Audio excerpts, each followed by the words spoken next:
Hi, welcome to my unboxing video of the Saitek ProFlight Cessna Yoke. I got this today via the mail, and actually on the website from where I got it, it only mentioned the yoke. It didn't say it also included the quadrant. So I'm actually quite surprised and happy that now I've got both. I got this from a Dutch web shop called bol.com for around 140 euros. So here this is basically the box it comes in with. As you can see here on the bottom it says ProFlight Cessna Yoke, and here you have the image of the yoke and the throttle quadrant. Let's flip the box around, because I've noticed while researching this yoke that it's difficult to find decent imagery of the box itself. So you can see it's quite a beefy box, quite large. Here, yeah, the top just nothing that interesting, but on the back are actually more the specifications of the yoke system. So here, I don't know if you can read this, but it's saying that here we've got a 4-way rocker switch on the top left. That's this small switch right over here.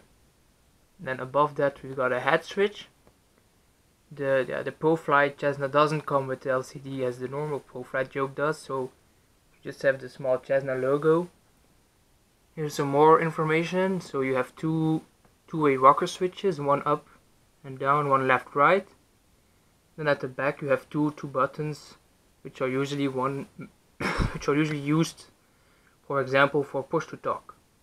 And there's also a mode switch here at the bottom right section of the yoke. Then you have the throttle quadrant, as mentioned here. Basically, what this is, you have three levers, which you can move around. You can move these colors around depending on which one you want to be the throttle, the propeller, and the mixture. And then at the bottom you have here the three buttons, which are actually two-way rocker switches, as mentioned here. And also here you have the small red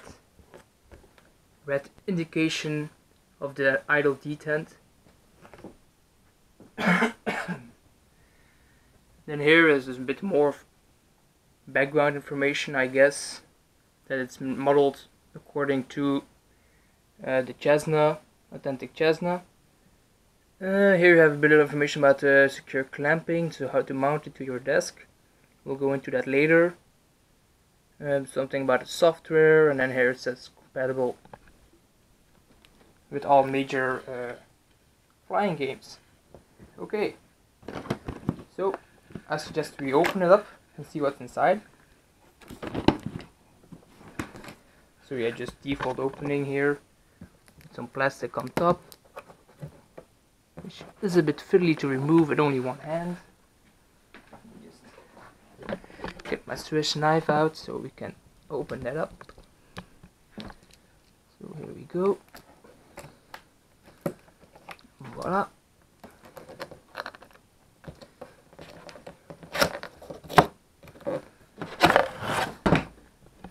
So it opens up apparently in the other direction.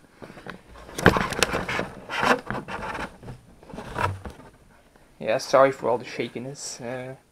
Trying to capture this as we go.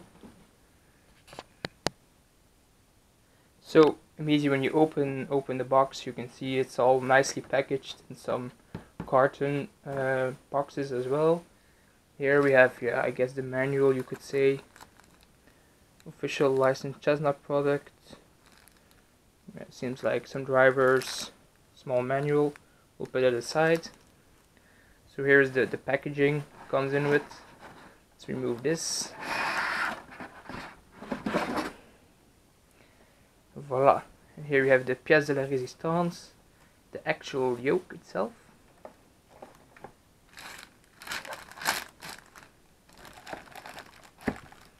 So I just suggest we get it out and see what else is inside the box, and we'll come back to the yoke later.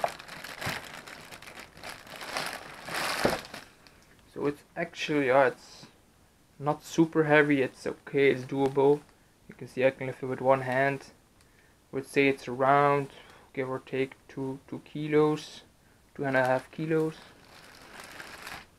And here we have the mounting clamp, it seems. So this will be used. Let me just remove the plastic. So this piece will be used to mount it to my desk. So it will probably be like this, I suppose, but we'll see that later.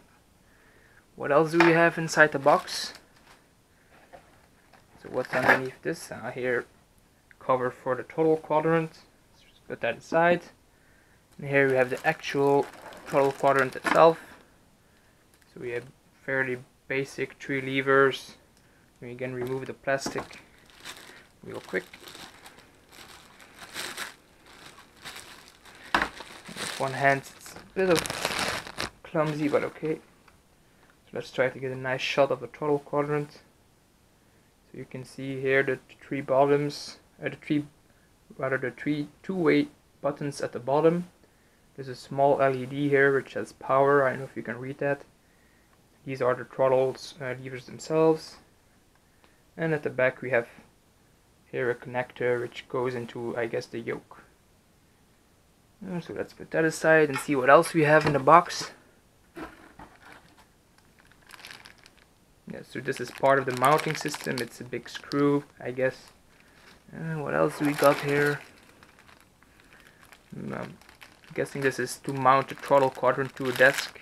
So again, mounting. Another screw. So that's 2 screws. Yeah, some, I don't know what that is. Some kind of something to plug in, to plug a hole in it or something. I don't know.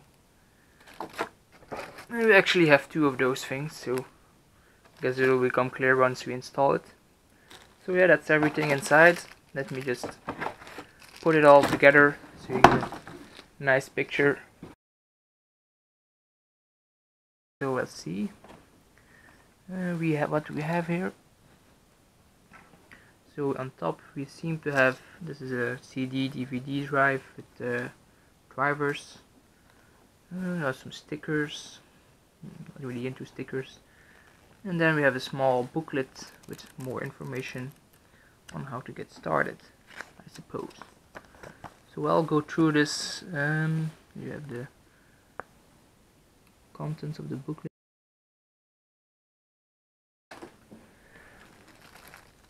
The 2 rubber things, the throttle quadrant, the mounting accessories, I would say. So these go over here, and then the manual, and of course the throttle, or rather the yoke itself. So we'll go into that now, a bit more into detail. Voila. So we'll just go over the yoke real quick before I install it on my desk. So we'll maybe start with the back kind of connectors we've got here. So here you can see it's actually a built-in USB hub. Got 3 USB ports. I guess those are USB 2.0. We've also got the connector for the quadrant. It's got then also a USB connector attached. And interestingly enough, there's also a power connector. I read online that this is to power the USB hub. So if you want to use USB hub, I suppose you will also have to supply power to the yoke, so it can power your USB devices. I already have USB hub, so I will not be using it, so I don't need the power adapter. Note, it's not included in the box, so if you want it, you'll have to get it separately. So that's the back. Let's go to the unit itself. So actually most of this is hard plastic, but this part I would say is some kind of metal. Same here with the big cylinder. There's actually 2 holes in there, so I guess these are, I don't know if you can see it. These holes are probably for the mounting system, so you can mount. Yeah, this is where the mounting system will fit in. So let's try to have a look at the yoke itself. I position it. Voila, it's better. So again, here we have this is the four-way switch, the head switch. So I have track IR, so I will not be using the heads, not at least not for looking around, but most people will probably use this for looking around in the cockpit. Yeah, you know, this can be bind to whatever you want, flaps, gear up, gear down, I don't know. So here at the back, we actually have one red button, so probably this will be used to communicate with ATC, as you're usually flying just with one hand, so this will probably be like ATC if you're flying on VATSIM, or if you're, I don't know, TeamSpeak or something, you can use this for push to talk. So I don't know if you can see this, but also here the material of the yoke itself is, it's hard plastic, I would say, except here on the top near the buttons they have added like a small metal layer to, I guess, to protect, because this gets a lot of vibration if you're really always touching the buttons. So it also has a, in general, it has a quite nice feel to it. It's plastic, but it's good PVC plastic. It's not like those cheap plastic that you could get. Excuse me, it's not like the Toastmaster Hotes Flight X or something, which is quite thin plastic. This really feels like more substantial. It's not as good, of course, as the Toastmaster Warthog stick over there, which is fully metal, but yeah, for the price you pay, like around 140, 150 euros, you can, I think it's hard to find something better. So let's move on to the right part of the yoke rather. So here you can see at the top you have two-way switches, one up and down, and one left and right. So I think I will use this to trim the aircraft, like trim the nose, trim the ailerons, and trim the rudder. Let's go to the back here of this, the right hand part. So again here, metal piece on top. You can also see here you have three small LEDs. This is for the, I guess, for the mode, so I haven't really discussed this yet, but I read online somewhere that you can have three independent modes configured on this yoke system. And what it does is basically rebinds all the keys you see here, and then you can actually have three different function sets for each key. And I think it also moves over to the throttle quadrant, so you also, maybe not the levers, but at least the buttons at the bottom. Here you can also, so these three buttons, I think you can also have them independently programmed depending on the mode you're in. But I don't know if I'll be using it. Mode, I'll see. So here on top you have a switch, I guess, which switches the modes to the three modes. It has three options that you can switch to. And at the bottom you have another just push button. So here you're gonna have a picture of the entire yoke. I'll try setting it up, attaching it to my desk, and I'll see if I can show you how you actually attach it to a desk. Interesting to note, my desk actually has a, you know, if you can see this, it actually has a round edge. So I don't know if this will be a problem, but I guess we'll find out. So here you can see it better. My desk is here, this piece is actually rounded off. So we'll see. I don't expect any problems, but we'll see how it goes.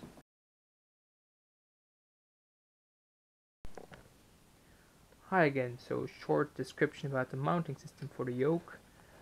I've gone through the manual, and you actually have two options to mount this. So you have these two holes here on the mount, and you can actually remove this ring here you have on top inside the other hole, and then depending on where you put the ring, you put obviously the screw into that hole. So you basically have two options, one nearer to the front of the yoke and one more back. So depending on your desk, at least it allows a bit of customization. If you have maybe some kind of obstruction somewhere, I don't know, depending on what you need, you can use one hole or the other. Also the round things I was talking about earlier, these actually, we have two of those. These actually fit on top of the screws that we have. So what you do is, what you have to do, first you plug the screw through the hole, obviously. Once it's through on the other side, you can attach this on the top and push it down and it will attach here. And then you have a nice flat surface with some high friction material on top that's attached to the bottom of your desk. Same goes for the other for the quadrant mounting system. So the screw system is identical, but here you have 3 different options to put them. Obviously, I guess when you put it on your desk, like so. Yeah, if you put it on there and with all the levers that you are pushing down, sometimes you will have a lot of force. So it's good to have the 3 options available. Actually, what I've also read in the manual, what you can do with the throttle, you actually have two different mounting options for it. So you can either put it on top, like so. So that this is, I guess, the way I will probably be using it, at least. But you could also put it on the front. So then, no, the cable is now making it a bit hard, but like so. So then it's a bit lower, depending on what you want on your specific desk. You can do whatever you want, obviously.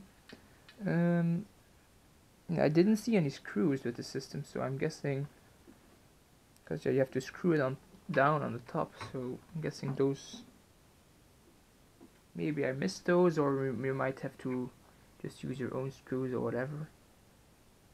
It would be strange that they wouldn't provide any screws to attach it to the actual mount. So you can see the ring here. So again, you have the ring system. On the bottom, you have you have 2 screws here. If you can see that, Phillips head. You can unscrew those, and then you can remove the ring and put it in another hole if you want. But I think I'll just leave it like that. Looks fine to me. So let's see if I can find the screws and start setting everything up. And I'll see if I can capture that on video so you can follow along a bit. So here we go. Apparently I missed those. Those were also inside the box. So we have here the 4 screws that you need for attaching the throttle quadrant to the throttle mount.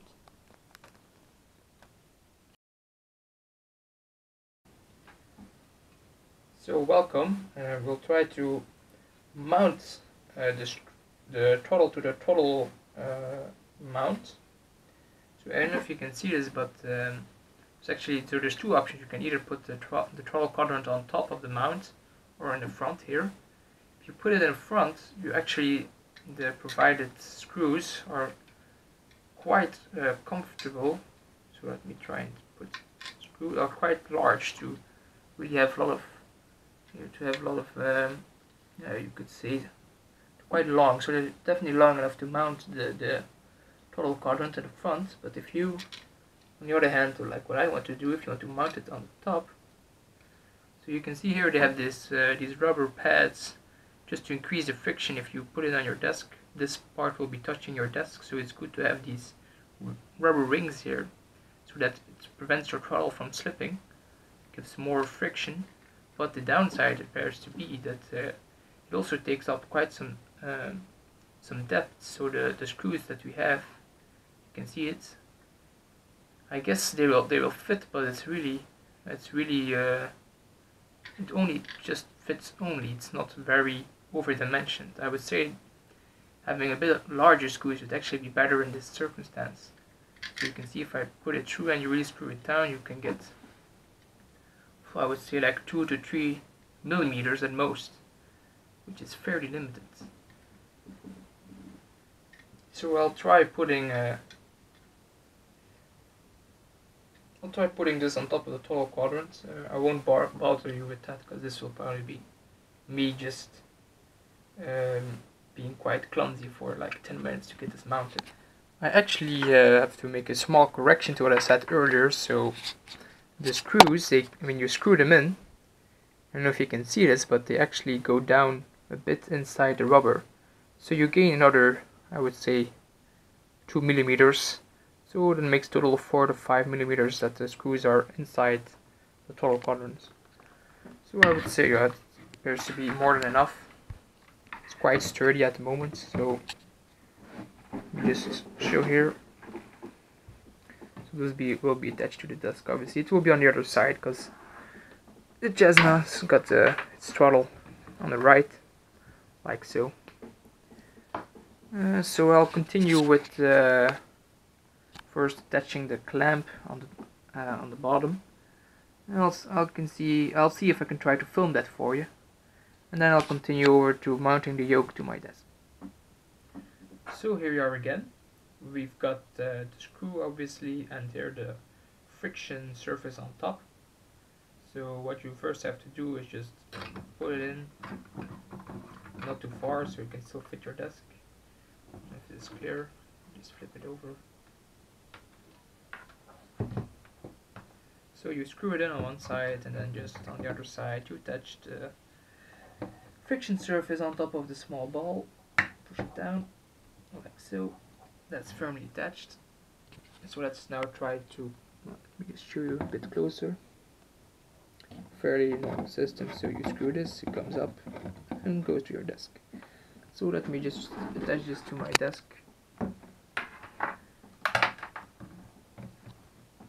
So I think I'll put it around here somewhere for now. And let's just screw this. The manual says not to over tighten the screw, because you might break the mount. So it's all plasticky, so it's not super strong, but you can see if you over tighten it you get some flex here, and if you can see that you get some flex in the bottom. So let's try not to. Oh, it's fine like this. So again, so now it's mounted. Nice, works quite nice. So be sure not to, I think the most important point here is not to over tighten the screw, or you might damage the mount. Yeah. So I don't know if you can actually hear this, but when you go below the markings here, below the 0 marker, you get in the red zone, which is apparently another button you can use. So let me show you this. So here you got some extra friction. So if I push it up, I have to apply some more force to get over the detent.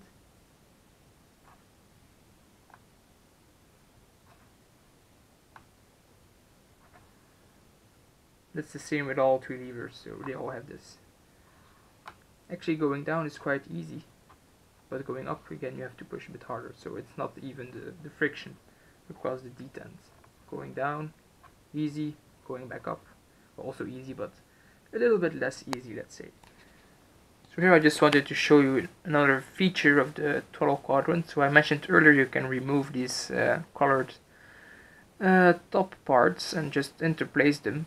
So as I will be flying, I guess mainly the 828 Cessna 172 and the 828 Cherokee Piper, I will not be using this throttle lever. I will not be using propeller pitch, because obviously those planes don't have that kind of functionality. They have fixed propeller pitch, so I will be moving the mixture next to the throttle. So this will go in the center, and the propeller pitch will go on the right. I might use this for something else, I don't know yet, maybe flaps, or I don't know, I'll see what I'll do with it, but definitely will not be using it for propeller pitch. So see if I can show you how to remove it. It's a bit finicky, and these levers are made from plastic, so they're not that strong, so to be a bit careful removing.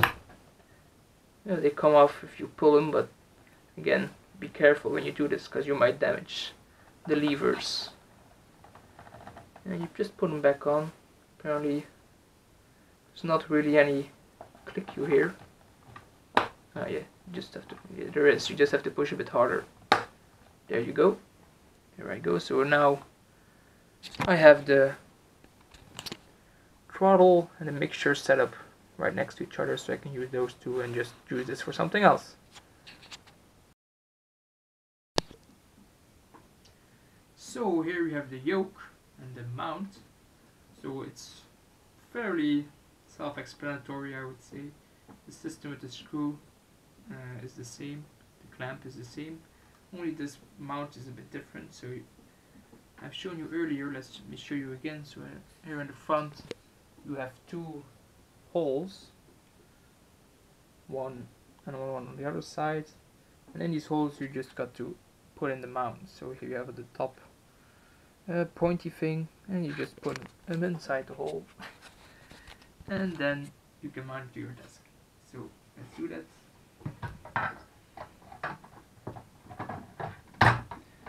hear a little click apparently. Or not, I don't know how far you have to actually put them in.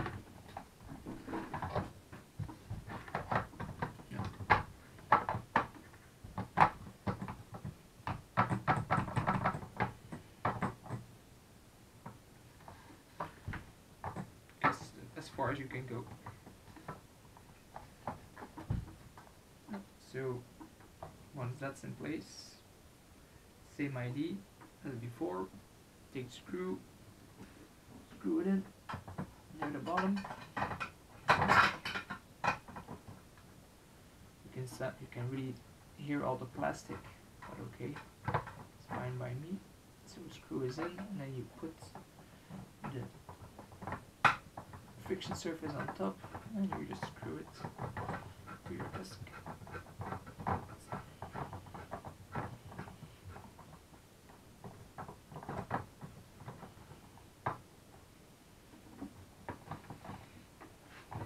So I'll actually move this a bit so it's more in the center of my desk.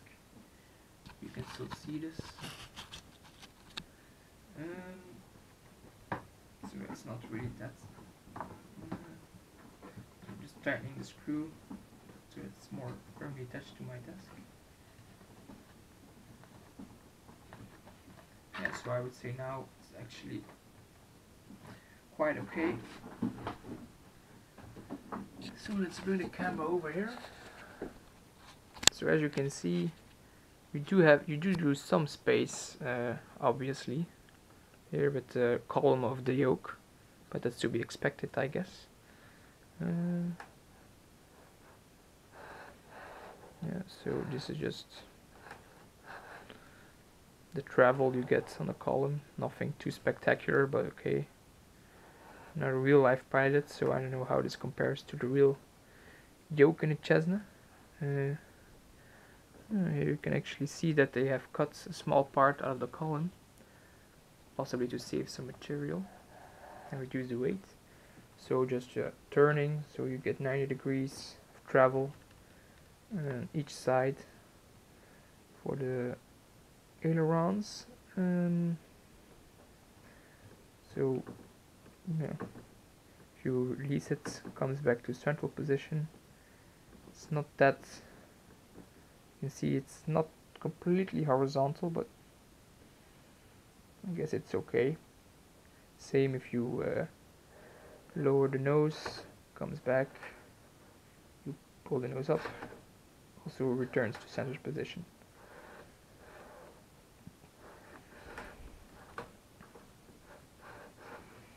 It also makes some strange noises. I don't know if you can hear this on the extreme of the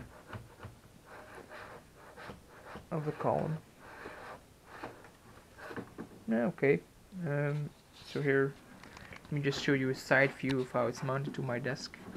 So you can see, I don't know if you can see this, but here you have some small free space, but that's actually not a problem because the yoke is so deep that you get nice friction here on top of this, and it's pulled down to the table via the clamp near the bottom, so it's quite firmly attached. You see, it's hard to move it because of the big surface here on top. Nice friction.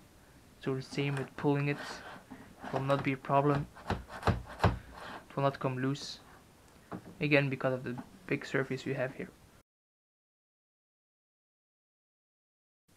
So after making the initial video, I encountered quite some problems getting the Saitek yoke installed in Windows and getting it recognized by Windows. So I thought I'd post this quick follow-up video showing you first of all which kind of problems I encountered. Maybe you might encounter the same issues, and then show you how you can resolve them so you can actually get it installed into Windows. So I'm actually running a fairly recent system which has USB 3.0 support, and I'm guessing this is actually the root cause of the problem why Windows is not recognizing the Saitek yoke system. So let me show you what happens when I plug in the USB port of the Saitek system. So here we have my desktop, so I'll plug it in now. you hear the ding. It's already disappeared, but there was a small notification at the bottom of the screen saying USB 3.0 power exceeded or something. So I'm actually running an ASRock, and if you can read this, ASRock Z87 chipset motherboard with a Haswell processor, which has USB 3.0 support, and I've actually found out that this USB 3.0 support does not, at least for my system, does not work together with the Saitek Yoke. So what you have to do, I'll show you again real quick. What you have to do is just go into your BIOS, or UEFI as it's called nowadays. And in my case, unfortunately, I had to disable USB 3.0 support in order to get the Saitek to work. Maybe I'll just, before showing you that, I'll show you another quick view of what happens if you try to install the drivers at this point without the Saitek Yoke actually being recognized by Windows. So I'll just fire up the driver installation program here on my computer. So I've actually got it here, ProFlight. It's maybe a bit hard to read, but ProFlight Cessna Yoke driver. Let's see if I can increase the font size a bit, yeah, whatever you get here. So you just download this from the website of Saitek. You run it. You wait a bit. So run. Oop, that's the wrong version, sorry. Let's go back. So obviously need to run the 4064-bit driver. There we go, run, yeah, copy it. So you go through the steps of the wizard, and at this point you will get to the point in the wizard where it asks you to please plug in the controllers you want to update. And in this case, like I said, it does not get recognized by Windows, the Saitek Yoke, so in this case basically you're stuck in the installer. So what you have to do at this point, at least what I had to do for my specific system, as I told you with the USB 3.0 support and the Yoke not working together, what I do is that you have to reboot. So we just restart Windows. And then you have to go into UEFI setup. So in my case, you just start pressing the delete button as soon as the system boots. So I'm now tapping the button. There we go. So we enter UEFI setup on this screen.